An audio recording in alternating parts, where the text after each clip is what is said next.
ओहो, फोन में बैटरी नहीं है।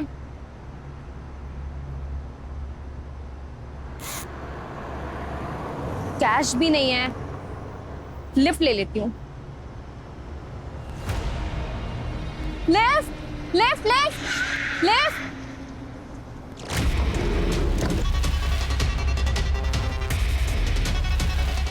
नहीं नहीं,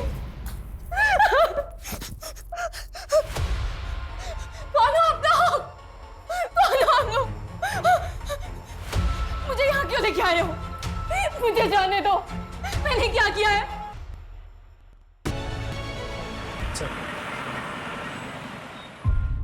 अरे और कितनी बार समझाऊंगा?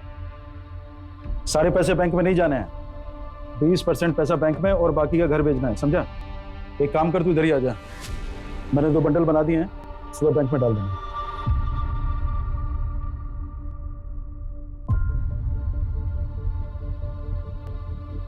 सर, खाने का कुछ ऑर्डर है आपका? क्योंकि 5 मिनट में किचन क्लोज हो रहा है। मैं किसी का वेट कर रहा था। ड्रिंक्स तो मिलेगा ना? हाँ सर, वो मिलेगा। अच्छा, तुम्हारी बेटी की किडनी का ऑपरेशन होना था, क्या हुआ उसका? अभी नहीं हुआ सर, थोड़ा सा पैसे कम पड़ रहे हैं। कितने कम पड़ रहे? सर, वो ऑपरेशन के लिए 50,000 रुपए कम पड़ रहे हैं। मैं 50,000 अभी भेजता हूँ, सबसे पहले ऑपरेशन कराओ, ठीक है? और जरूरत पड़ेगी तो मांग लेना। नंबर बोलो। सर 8034। चेक करना पैसे आए।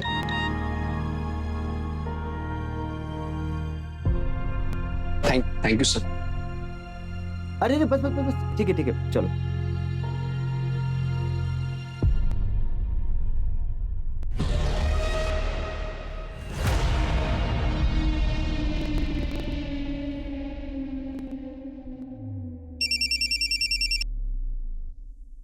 हेलो, बिजी आप? नहीं, एकदम ठीक हूँ। बार में बैठ के दारू पी रहा हूँ। चिढ़ क्यों रहे हैं? अरे रूपाली, मैं चिढ़ नहीं रहा हूँ, सच कह रहा हूँ।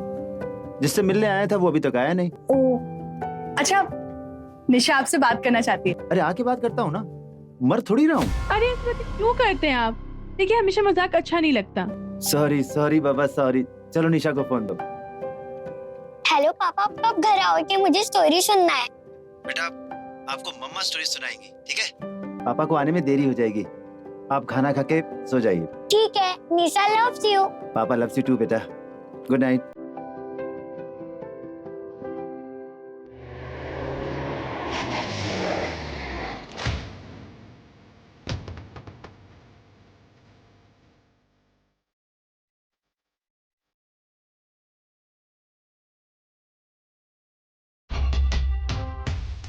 अरे क्या रे? तेरे को समझाया था, तेरे को समझ में नहीं आया? पहचाना मेरे को? शेखर नागरे। फोन किया तो समझ में नहीं आया ना? हाँ? किधर पैसे की थैली निकाल, पैसे की थैली निकाल, चल थैली निकाल, जल्दी जल्दी जल्दी। दूसरी थैली भी निकाल, दूसरी थैली भी निकाल, जल्दी निकाल। उसका बैग भी उठा रहे। नहीं, मेरे पास कुछ नहीं है। एक कस्टमर से पैसा मत लो, मैं दे रहा हूँ ना पैसा। मेरे को आना पड़ा ना इधर, जुर्माना, पैसा डबल। कस्टमर सेटिस्फेक्शन के बारे में तेरे को पहला सोचना मांगता था, लेट हो गया रे तू। तुम्हाला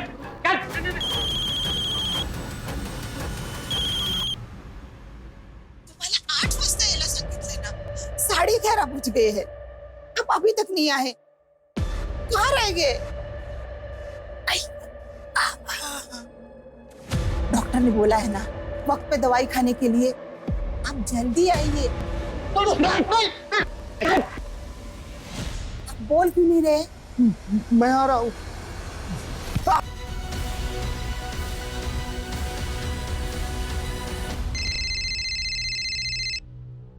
हेलो, क्या? कौन से बार में?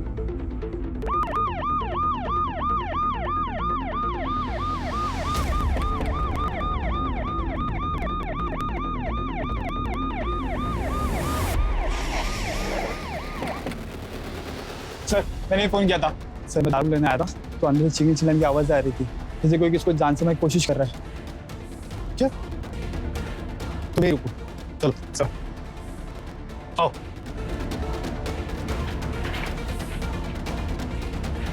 चाकू नीचे फेंको, चाकू नीचे फेंको।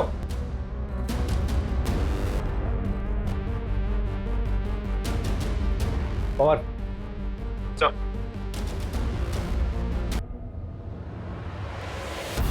क्या नाम है आपका? कहाँ रहते हो? अरे क्या नाम है? बैठो, बैठ जाओ।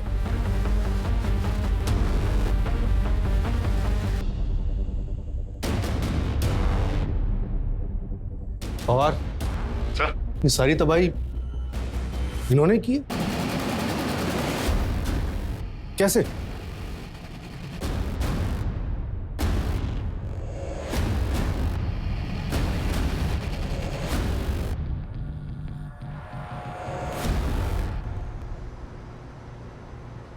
ओहो, फोन में बैटरी नहीं है।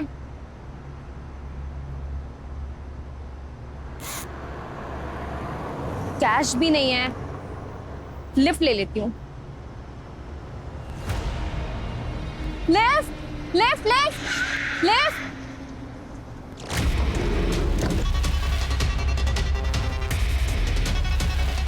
नहीं नहीं, कौन हो आप लोग? कौन हो आप लोग? मुझे यहाँ क्यों लेके आए हो? मुझे जाने दो, मैंने क्या किया है? सर, श्रीकांत जोशी नाम है, इसके अलावा और कुछ नहीं बोल रहा। हमने मरहम पट्टी करवा दी। मर्डर वेपन वो चाकू ही खान के हाथों से अपने कब्जे में लिया। लेकिन पवार, सवाल यह है कि इतने बुजुर्ग आदमी ये सब कुछ किया कैसे हो? सर पे चोट का भी निशान है, तो शायद हाथापाई में लगी होगी। मर्डर वेपन पे श्रीकांत जोशी की उंगलियों के निशान भी तो हैं। मतलब ओपन एंड शट केस है सर। सर कहाँ है मेरे पति? किसने मारा है उन्हें?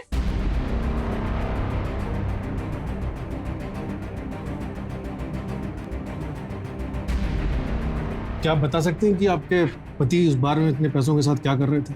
सर, वो किसी से बिजनेस इन्वेस्टमेंट के लिए मीटिंग करने गए थे, पर किसने मारा है उन्हें? और आप लोग पकड़ क्यों नहीं रहे उन्हें? देखिए, फिलहाल हमारी कस्टडी में एक सस्पेक्ट है, लेकिन इन्वेस्टिगेशन के बाद ही हम बता सकते हैं कि वो इस सब में शामिल है या नहीं। थोड़े बुजुर्ग हैं, लेकिन उनके हाथ में मर्डर वेपन था। सर, बुजुर्ग है? सर उसी ने मारा होगा विवेक को, क्योंकि विवेक को किसी बुजुर्ग ने कॉल किया था। लड़ाई भी होनी थी विवेक से उसकी। ये तो मेरी शराफत है कि डील फाइनल होने के बाद भी आपके एज और एक्सपीरियंस का लिहाज करके मैंने 20 की जगह 30% दिया आपको, और अब आप 40% की मांग कर रहे हैं। नहीं, 70% से कम में मैं नहीं रुक सकता हूं। ऐसा करते हैं, आज मिलते हैं और सब कुछ फाइनल कर लेते हैं। ये रोज रोज का किस किस मुझे नहीं चाहिए।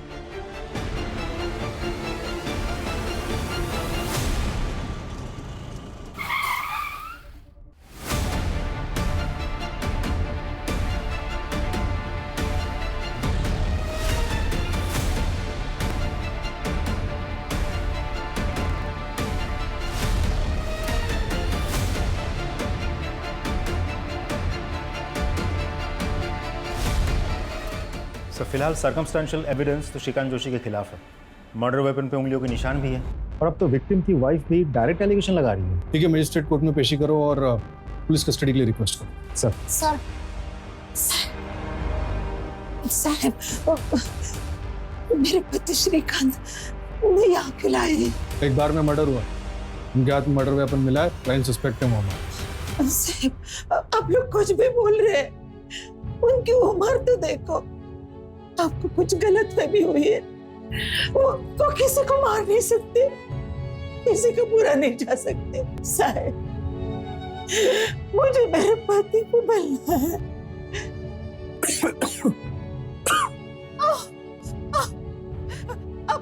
अब ठीक तो है।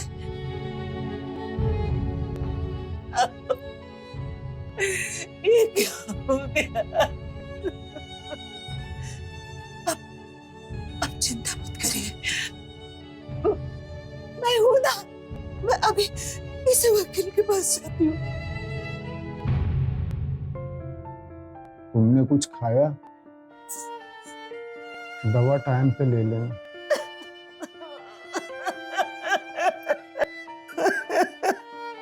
ये क्या क्या हुआ था कल रात? किसने किया ये सब? श्रीकांत जोशी ने? कौन श्रीकांत जोशी? ये सब तो उसने किया है, वो शेखर, गैंगस्टर शेखर नागरे। 3 दिन पहले धमकी भरा फोन किया था उसने। बहुत नसीब वाला है रे तू, तेरी बाइक को अभी भी एकदम पटाखा लगती है। और वो तेरी छोकरी इधर एफसी रोड में पड़ती है ना, एकदम फुलझड़ी लगती है। देखो मेरी फैमिली को बीच में मत लाओ, साफ साफ बोलो क्या चाहिए। बहुत समझदार है तू, सीधा मुद्दे पे आया। रोकड़ा चाहिए मेरे को रोकड़ा दे, तेरी फुलझड़ी और तेरी पटाखा दोनों सेफ रहेंगे, मेरा प्रोटेक्शन मिलेगा दोनों को। कितना? 2 पेटी। 2 पेटी? अबे एड़े, 2 पेटी मतलब तुम 3 लोग हैं ना, तो 2 2 2 6 हुआ। अबे लोड मत ले तू, राउंड फिगर 5 कर दे चल। कह रहे रमन, तेरे को लगा खोपड़ी धमकी दे रहे मैं तेरे को? चल दोनों थैली निकाल पैसे की। ऐसा क्या कर रहा है? 20 पेटी उठाने में तेरे बाइकों के कमर लग जाएंगी, मोच आएगा उसको, उसका बोझ हल्का करो पागल। निकल चल निकल।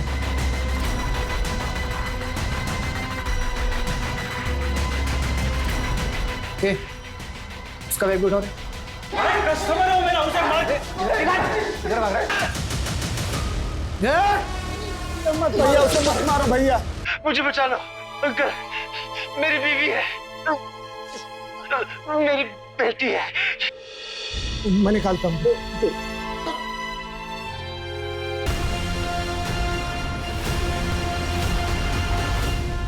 उसने 20 लाख मांगे और तुम्हारे पास 20 लाख ही थे। हाँ। इतनी करेक्ट इन्फॉर्मेशन तो बिना इनसाइडर जॉब के पॉसिबल नहीं है। क्या लगता है तुम्हें, तुम्हारा कोई स्टाफ वाला इन्वॉल्व है इस सब में? नहीं, मुझे ऐसे नहीं लगता सर।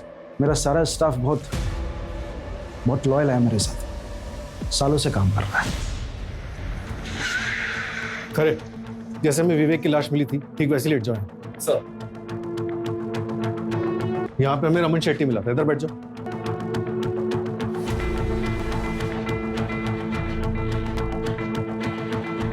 रमन शेट्टी का लाइन ऑफ विजन क्लियर नहीं है, वो नहीं देख पाया होगा क्या हुआ। सर मुझे तो लगता है ये सब कुछ श्रीकांत जोशी ने किया होगा, क्योंकि रमन शेट्टी इंजर्ड था, ठीक से समझ नहीं पाया होगा। चलो मान लिया रमन ठीक से समझ नहीं पाया, लेकिन पवार, श्रीकांत जोशी की उम्र देखो, उसकी हालत देखो, तुम्हें लगता है उसने किया होगा? जैसा आपको लग रहा है कि वो बूढ़े आदमी है, बुजुर्ग है, इस एज में इतना सब कुछ कैसे कर पाएंगे, एग्जैक्टली उसी थॉट प्रोसेस से रमन शेट्टी ने भी क्राइम सीन को जज किया होगा। और वैसे भी गैंगस्टर्स तो पहुंच गए थे, तो श्रीकांत जोशी को मदद मिल गई थी। एक मिनट, सीमा इधर, यहाँ वो वेटर अतुल मिला, इधर बैठो। उसने देखा होगा क्या हुआ, उसे होश आया? अभी तक तो नहीं सर, ये 20 रैंडम नंबर्स है जिनसे शेट्टी को कॉल्स आते थे। एक और बात सर, बार के बाहर जो सीसीटीवी कैमरा है, उस कैमरे के फुटेज में ये गाड़ी कह रही है सर। ये गाड़ी तो मिल नहीं पाएगी, जाहिर सी बात है, नंबर फेक होगा। राइट सर, नंबर फेक है। तो फिर ये नंबर ट्रैक करो, पता करो कि गैंगस्टर कौन से नंबर से कॉल करते हैं। जी सर। और सर, श्रीकांत जोशी का क्या करना है? रमन शेट्टी का कहना है कि गैंगस्टर्स आए थे, और विक्टिम की वाइफ का भी कहना सही है कि आखिर विवेक को ही जान से क्यों मारा, वो भी मल्टीपल स्टैप। रूपाली का कहना है कि विवेक का किसी बुजुर्ग आदमी के साथ झगड़ा हुआ, तो कुछ फिट नहीं बैठ रहा। खैर, एफआईआर हुई है तो प्रोसीजर फॉलो करते हैं। सब शुरुआत करते हैं इन नंबर से और गाड़ी को ट्रैक करने से। और बवार, वो श्रीकांत जोशी को चाय वानी पूछते रहना। सर,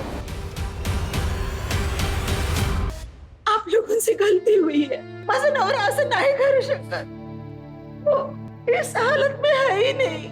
देखिए प्रभा जी, हमने आपको कल भी समझाया था।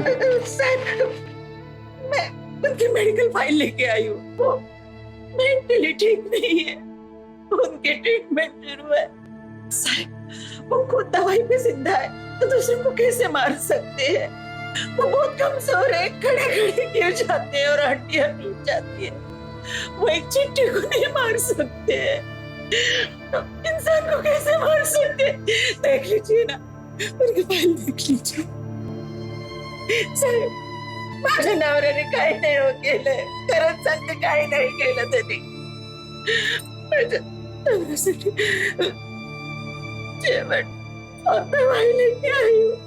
प्लीज देने दीजिए उनको. अच्छा शांत हो जाइए. सीमा, मेरा मिलवा दो.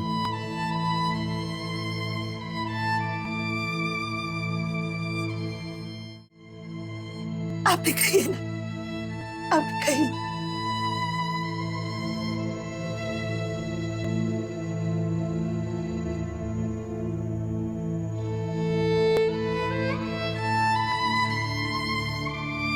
आप कहिए.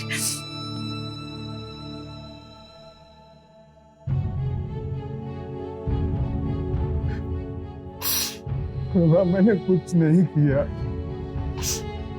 मेरी किस्मत ही खराब थी कि मैं वहां गया. मत रोइए, आप मत रोइए, आप मत रोइए, मत रोइए. मैं जानती हूँ आपने कुछ नहीं किया.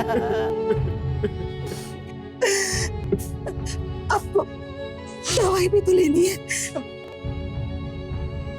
कल रात को भी आपने दवाई नहीं खाई. ये लीजिए.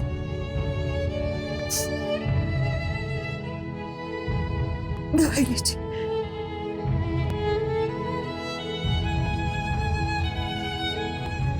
जी ओके थैंक यू सर. वो जो वेटर अतुल है उसे होश आ गया है, डिस्चार्ज कर दिया गया है. रमन शेट्टी को अपने लोगों पे बहुत भरोसा है, लेकिन पैसों के लिए बेटा भी आपका खून कर सकता है. सर किचन क्लोज हो चुका था, एक और वेटर था वो भी चला गया था. सर मैं अतुल का बैकग्राउंड निकालता हूँ. ये गैंगस्टर शेखर नागरे आखिर है कौन? पता नहीं सर, मैंने भी ये नाम पहले कभी नहीं सुना. न्यू एंट्री होगा. न्यू एंट्री है तो उसकी फास्ट एग्जिट कराते हैं. पता करो इसके बारे में, और एरिया के जितने भी हिस्ट्री शीटर और गैंगस्टर्स हैं सबको राउंड अप करो. Right sir. चल बता, कैसे प्लान किया ये सब? पूरे स्टाफ में एक तो ही है जिसे सबसे ज्यादा पैसों की जरूरत थी. सर आप कैसी बात कर रहे हैं सर? ये बात सच है कि मुझे मेरी बेटी के ऑपरेशन के लिए पैसे की जरूरत थी. शेट्टी सर ने मेरी कुछ मदद कर दी थी. 50,000 की और जरूरत थी तो विवेक सर ने मेरे अकाउंट में उस रात डाल दिए थे. आप हो सके तो मेरे अकाउंट में चेक कर लीजिए सर. मैं सच बोल रहा हूँ सर. तो फिर एक सच और बता, क्या हुआ था उस रात? क्या वो बुजुर्ग आदमी श्रीकांत जोशी ने विवेक को चाकू मारा था? बुजुर्ग आदमी? हाँ सर, एक कस्टमर था सर. सर उसको तो खुद गैंगस्टर लोगों ने पीट दिया था. ये इंसाफ नहीं है सर.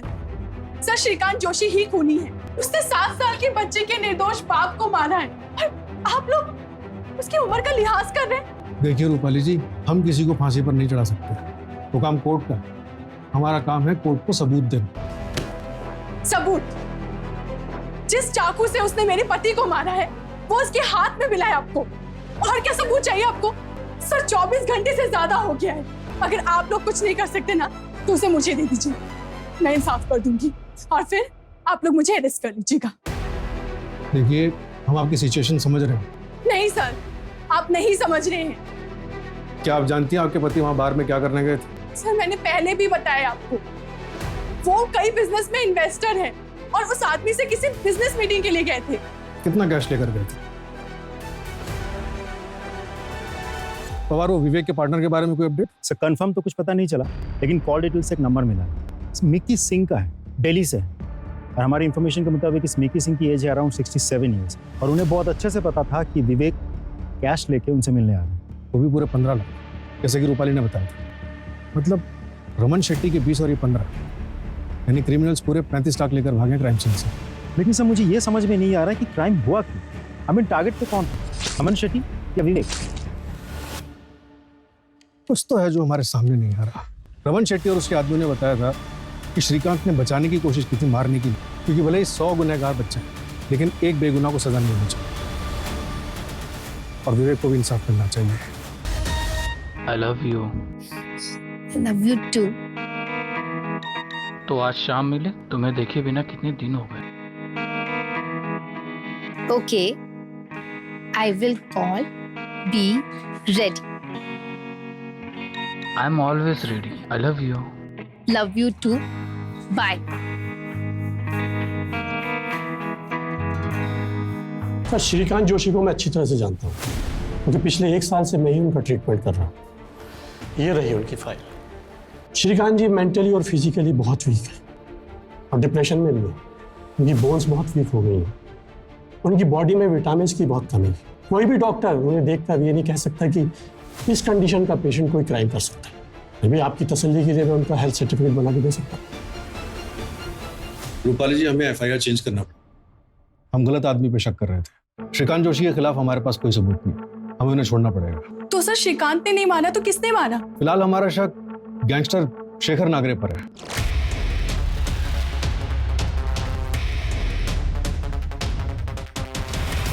और वो ओल्ड मैन जिससे मेरे पति बिजनेस के लिए मिलने गए थे? वो कोई मिक्की सिंह है, दिल्ली का रहने वाला है। हमने दिल्ली पुलिस से कांटेक्ट किया उसको ट्रैक करने के लिए। मतलब मेरे पति को किसने मारा है इसका सीधा जवाब आपके पास नहीं है? सर 29 साल की उम्र में मैं विधवा हो गई हूँ। मेरी 7 साल की बच्ची के सर पर से पिता का साया उठ गया है और आप लोग हैं कि इंसाफ नहीं दिला पा रहे मुझे। देखिए रूपाली जी, हम इन्वेस्टिगेट कर रहे हैं। हमने विवेक के बारे में भी पता किया और हमें ऐसा कुछ भी नहीं मिला जिससे ये लगे कि उसे टारगेट क्यों किया गया। ठीक है सर, मैं आपसे फिर से पूछती हूँ, आप जवाब दीजिए। सिर्फ मेरे पति क्यों मारे गए? और उन पर एक बार नहीं 7 बार वार हुआ है। क्यों? कोई जवाब है आपके पास? साइन करिए।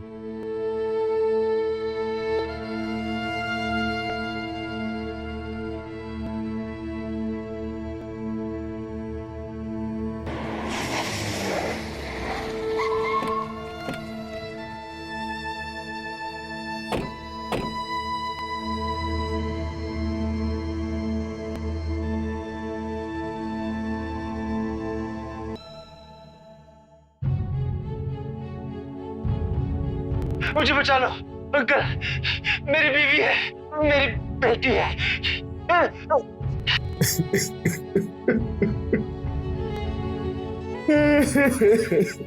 और लुई, जो कुछ हुआ उसमें आपकी कोई गलती नहीं है। काश सही समय पे सही कदम उठाया होता तो वह जिंदा।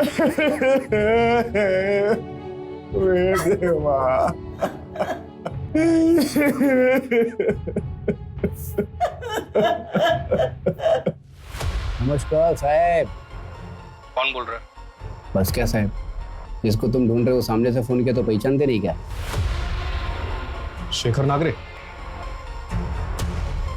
हाँ, तो अभी एक मुद्दे की बात सुनो साहब। मेरा पीछा करना बंद कर दो, मैं तुम्हारे हाथ नहीं आने का। और अगर तुमको पकड़ना ही है ना तो शेट्टी के पीछे जाओ। 1 नंबर 2 नंबर बहुत पैसे उसके पास। और रहा सवाल उस विवेक का, तो उसके बारे में अफसोस करना बंद करो। कोई दूध का धुला नहीं था वो। क्या मतलब? साफ साफ बोल। साफ साफ तो बोल रहा हूँ साहब। चलो ठीक है, और साफ साफ बोलते मैं तुम्हारे को। क्या है ना, मेरा पीछा करना बंद कर दो। मैं तो वैसे भी देश के बाहर जा रहा हूँ। मैं तो देश के बाहर चला जाऊँगा, लेकिन थोड़ा अपनी फैमिली के बारे में सोच। वो तो इधर ही रहने वाले ना। ए शेखर, या जो कुछ भी नाम है तेरा, मरना है तेरे को डर नहीं लगता? हाँ, तेरी फैमिली की तरफ आंख उठा के भी देखा ना तो उधर ही ठोक डालूंगा तुझे।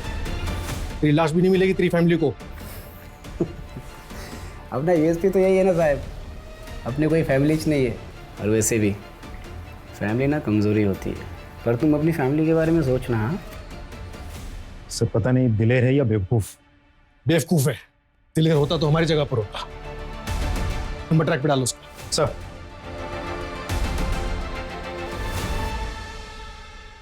सर, शेखर नागरे जो रमन शेट्टी को कॉल किया था वो दुबई से लिंक होके आया है। ट्रैक करना इम्पॉसिबल है। एम्बेसी का कांटेक्ट किया था, समय लगेगा, प्रोसेस बहुत लंबा है।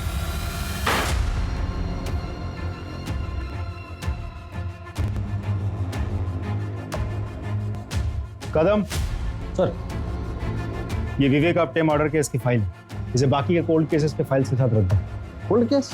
हाँ, क्या कर सकते हैं जब तक गैंगस्टर शेखर नागरे पकड़ा नहीं जाता। Sir,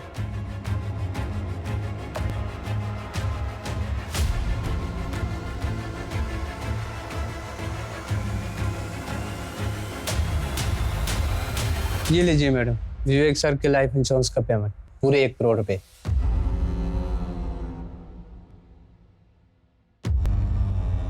thank you. वेलकम।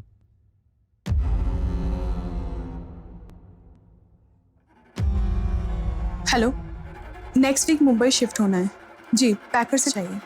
हाँ, कोटेशन भेज दीजिए। मम्मा हम मुंबई क्यों जा रहे हैं? बेटा मुंबई अच्छी जगह है, बड़ा स्कूल है, तुम्हें अच्छा लगेगा। पर हम तो यहाँ पर पापा के साथ रहते थे ना, मुझे उनकी बहुत याद आएगी। मुझे भी याद आएगी।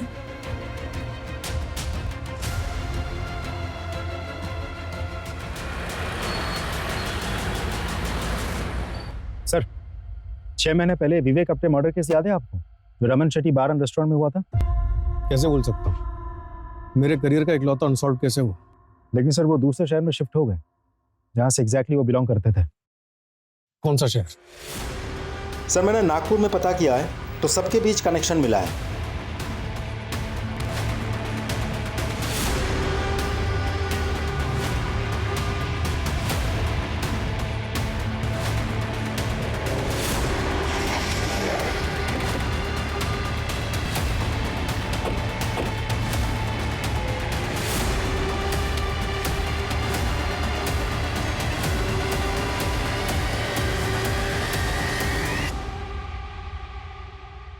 सर इन लोग को वापस से नागपुर में देखकर बहुत खुशी हुई और ये लोग बहुत हिम्मत वाले हैं। इन लोग की जगह और कोई फैमिली होता और उनके साथ में ऐसा हादसा हुआ रहता ना तो मुंह छुपा के भाग जाते।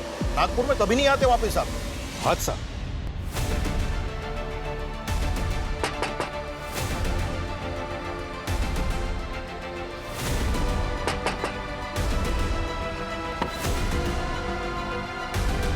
विनय आपटे का मर्डर तुमने प्लान किया था?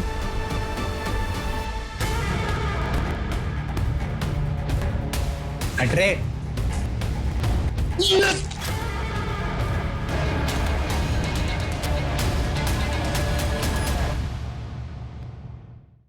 मेरी बीवी है,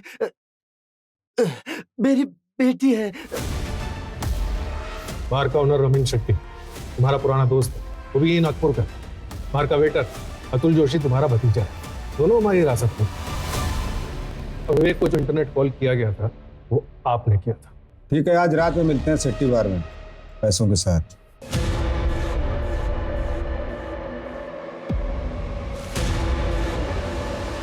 और ये सब आपने अपनी बेटी कविता के लिए किया?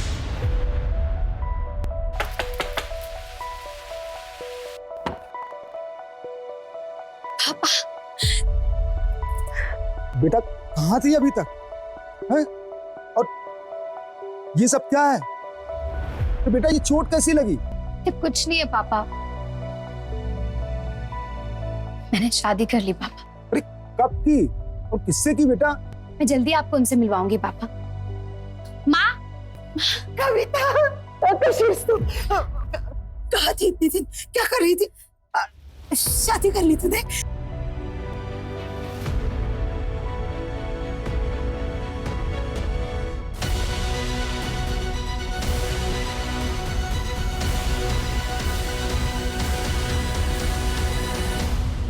पापा, विवेक ने मुझे धोखा दिया।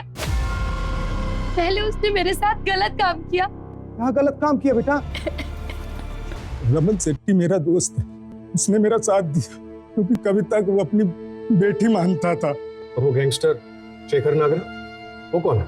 उसका असली नाम तरुण है, मेरे ही मोहल्ले में रहता है, मेरा पड़ोसी है। कविता उसको राखी बांधती थी। जब सभी लोगों को कविता के बारे में मालूम हुआ तो सबने हमारा साथ दिया। 2 महीने पहले मैं विवेक की बीवी से मिला और मैंने विवेक के बारे में सब कुछ सच बता दिया। साहब, विवेक को ढूंढने में और प्लान करने में पूरे 2 साल लगे। क्या मिला आपको ये सब कुछ करके? मैंने अपनी कविता को इन्हीं हाथों से फूल जैसे पाला है साहब। कोई भी आएगा और हमारी बेटी से खेल के चला जाएगा। नहीं साहब, मुझे गिरफ्तार कर लीजिए साहब। प्रभा, हमारी बेटी कविता को इंसाफ मिल गया।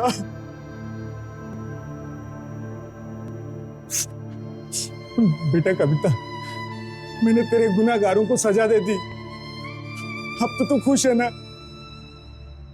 ये कहानी थी अक्यूज्ड विवेक की, जो मरने के बाद भी समाज की नजरों में विक्टिम बना रहा। ये कहानी थी विक्टिम कविता की, जिसने ना सिर्फ अपने बलात्कारी को माफ किया बल्कि आंख मूंद कर दोबारा ऐसा फैसला लिया जिसके चलते उसे अपनी जान गंवानी पड़ी। कविता या उस जैसी बाकी लड़कियों के साथ जो हुआ उसे बदला नहीं जा सकता, लेकिन हमने उन्हें इंसाफ दिलाने की मुहिम शुरू कर दी। विवेक और उसके साथी कविता या उससे पहले किसी भी लड़की ने अगर विवेक और उसके गिरोह के बारे में पुलिस को बताया होता तो शायद इन क्राइम्स को होने से पहले बचाया जा सकता था। फिलहाल पुलिस विवेक के तीनों साथियों को ढूंढ रही है और तरुण उर्फ शेखर ने जिन 3 लड़कों को हायर किया था रॉबरी के लिए उन्हें अरेस्ट कर लिया गया है।